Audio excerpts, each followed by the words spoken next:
السلام عليكم، اهلا بيكم معايا في فيديو جديد. هو بما ان عندي موز بقى، تعالى اقول لكم على وصفة حلوة جدا لتبييض الاسنان بالموز. بالموز، ايوه بالموز. جربيها ومش هتندمي. هتقشري الموزة، تركني القشرة على جنب. كل الموزة بألف هنا وشفا. بعد كده هتاخدي القشرة من الداخل، القشرة من الداخل، وتفركي بيها الأسنان زي ما بتفركي أسنانك بفرشة الأسنان بالظبط. يعني شوية كده حلوين. وبعد كده بتشطفي أسنانك كويس جدا بمية بس من الحنفية. هتبصي كده على أسنانك، هتلاقي أسنانك الصفار فيها اللي فيها مبقاش موجود. هتلاقيها أكنك غسلاها بمعجون أسنان وفرشة عادي جدا. ريحة الفم هتبقى حلوة جدا.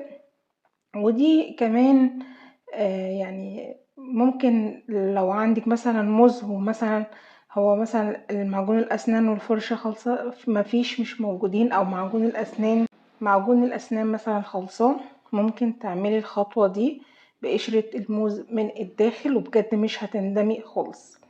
ممكن بقى في وصفة كمان برضو حلوة قوي أنا بحبها، مع اننا بنشرب القهوة وبتخلي الاسنان عندنا صفرة، لكن لو جبتي البن المطحون او القهوة، يعني نص معلقة صغيرة كده، وحطيتي عليها نص معلقة صغيرة من العسل النحل، وخلطتيهم مع بعض كويس جدا، وبفرشة الاسنان حطيتيه على فرشة الاسنان، وابتديتي تغسلي الاسنان اكنك بتغسلي بالمعجون بالظبط، وشطفت اسنانك بعد كده، بجد هتحصلي على نتيجة هايلة جدا.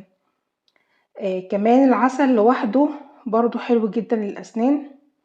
وكمان الحبوب الأوكربون أو حبوب الفحم اللي بتتباع في الصيدلية، لو برضو طحنا حباية وحطينا عليها نص معلقة صغيرة خالص من العسل النحل، وبرضو عملنا بيهم معجون كده، وبالفرشة غسلنا الأسنان، بتخلي الأسنان بيضة جدا. بس خلي بالكم الوصفات بتاعة الأسنان وانتوا بتستخدموها حاجة تنزل المعدة او تنزل بطنكم، لان الوصفات اللي زي دي يا جماعة بتشيل او بتلم اي بكتيريا وفطريات موجودة على الاسنان. فبلاش اي حاجة تنزل البطن خالص، واغسلوا اسنانكم كويس جدا. قلت لكم دلوقتي على وصفات من الاحلى الوصفات اللي انا بحب استخدمها، ومن احلى الوصفات اللي ما بكون مش عندي معجون بستخدمها بجد. جربوا اي وصفه من اللي انا قلت لكم عليها النهارده، وان شاء الله باذن الله تعجبكم، واشوفكم فيديو جديد ان شاء الله، والسلام عليكم.